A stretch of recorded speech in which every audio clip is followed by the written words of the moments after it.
This is the death mask of John the Baptist on a plate as delivered to Salome by Herod.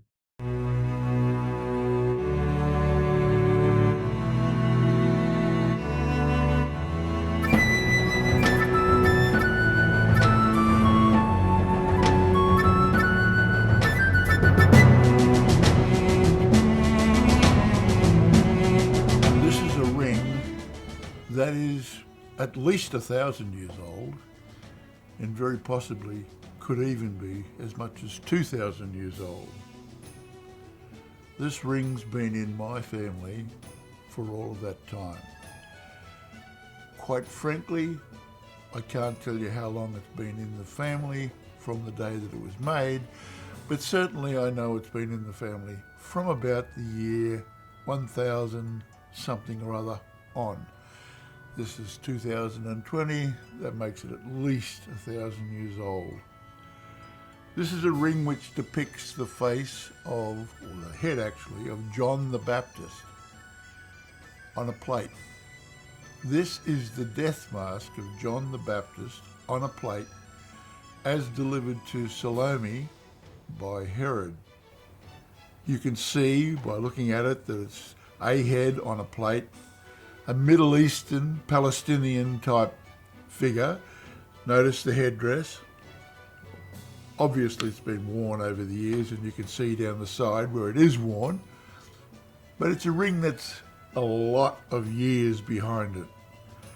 So if anybody can help me by establishing anything about this ring, I'd be real grateful to know about it. In the meantime, let me tell you the story, probably tall tales and true, as Walt Disney would say, but let me tell you the story of this ring. It's been in the family for at least 1,000 years. It has a companion piece in the Museum of the Isle of Man, which is the Mylacarene cross. The Mylacarene cross and this ring must have been made by either the same maker or from the same type of school or workshop, if you like, because both the ring and the cross contain these silver balls on the side. I don't know what they mean, but it's very obvious if you study the ring for a while. You can see that it is an Arab face. It contains the Arab headdress, and it's obviously the head on a plate. This is John the Baptist, at least as the story goes. This is the death mask of John the Baptist as delivered to Salome by Herod. There was a guy called Amlab Karain. I'll put this up on Wiki so you can actually have a look at it. His Viking name was Olaf Karain, or Olaf, Kvaran, as in the Old Danish. But in any event, his name is Amlab Karain, Olaf Karain, who's also called Olaf Sigtryggsson or Citrixson. But his name was Olafr Kvaran, Kvaran in the Old Norse. Okay, my name is Miley Karain, Mylecharane. It's a different spelling, but it's the same family. Basically, Olaf was the king of Dublin at a time when Ireland probably had as many as 100 kings. To be a king probably meant that you were the equivalent of the local mayor of a fairly big city, and you had a few troops to sort of back up whatever you wanted done. In any event, Brian Boru took issue with Amlab Karain, and Brian Boru attacked Olaf Karain. Brian Boru won. However, Olaf, being a pretty smart guy, says, well, It's all right, Brian. My boys will fight on your side. Why don't we make a deal? So Brian said, Roger base, we'll do that. Amlab, you're back to being the King of Dublin. Meanwhile, Brian Boru was the overall king of all of Ireland. So this went on for a while. Everybody was happy, everybody was making money. Dublin, or Tara as it was called at the time, became a very important trading nation. When I say nation, I mean nation state, probably city state, probably just a city. But in any event, it became an important trade centre. However, after a number of years, and probably around about 1012, 14, or something in that order as the story goes, Olaf and Brian weren't getting on. Remember that Brian had unseated Amlab previously in order to make up the deal, if you like, where Amlab retained the throne of Dublin. Brian was smart. He said, why don't you take one of my daughters and marry one of my daughters? So Amlab married the daughter of Brian Boru. By the same token, this gets a bit incestuous, but Brian Boru then married the mother of Amlab Karain. Now, this togetherness, if you like, went on for a number of years. They were all very happy, or I don't know about being happy, but they got on anyway.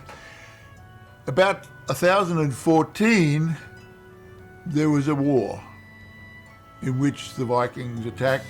There was a major battle, and Amlab unseated Brian Boru. Brian Boru lost his life. Amlab then, Karain, then made Dublin a more powerful centre, made further alliances, and went on to rule for years. His son, who was another Citrixon, and who probably was the first Maile Karain.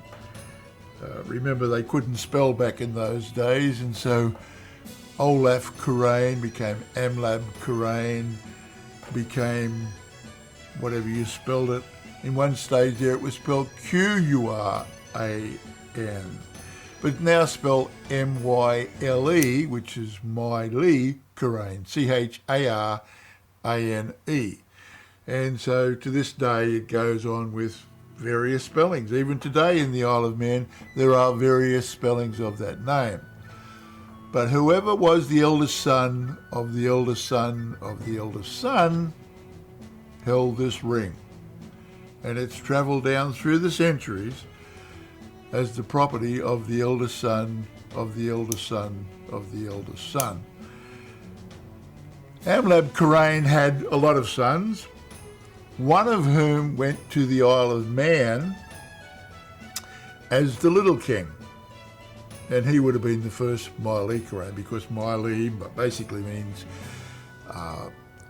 Norman, if you like, influence. Would have been, that's the French influence. If you take the French word LE, that's male, LA is female, my is pretty much, my female or my male. So the males were called Maile Karain, which is the male Karain, if you like, meaning father was Amlab Karain. So this young Karain, also called Citrixon, or at one stage there, Silkbeard, I think. The names get a bit strange here, and don't forget this is a verbally handed tale handed down over 1,000 years, so it's bound to have some faults with it. But he went off to Douglas in the Isle of Man as the Lieutenant King to his father. And he became the king of the Isle of Man. Pretty smart dude, pretty, enlivened, with it guy, if you like. He started the first parliament in the world in the Isle of Man.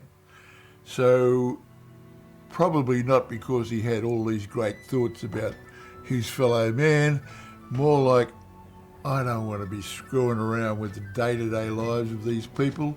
Let them sort it out and I'll have the final say. So out of, if you like, a bit of laziness comes this thing called democracy. And while the Greeks probably had the first democracy, the first parliament was in fact in the Isle of Man.